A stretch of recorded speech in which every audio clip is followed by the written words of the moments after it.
this is kind of illustrative of why people buy from us. There's really three reasons or three value propositions, if you will, that we provide customers.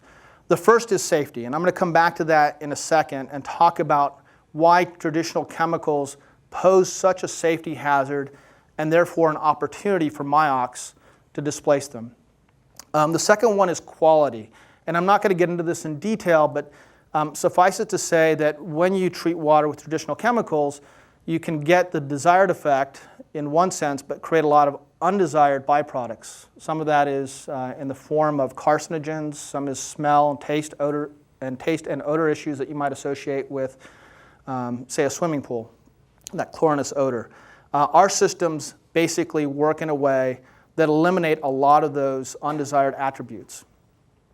But the third reason, and the key piece and a key theme of all of this, is we offer a value proposition of economics. That is, we save people money from how they were doing things before to what it looks like once they use our equipment. And in the particular case of this example, I think they paid for the system in less than a year, and over the span of a 5 to 7 year lifespan, 80% reduction in overall costs.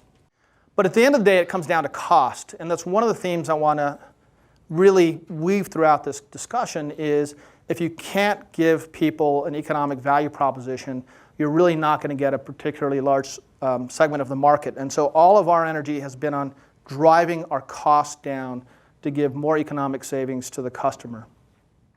And the simplest way to put this is it all comes down to cost.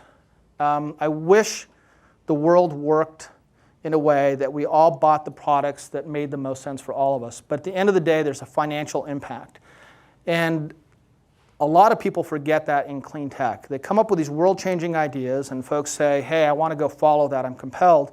And nobody ever stops to think about the fact that it's twice as expensive and has all kinds of other complications, and people are just not going to buy it, at least not in mass quantity. You can always find some people, by the way.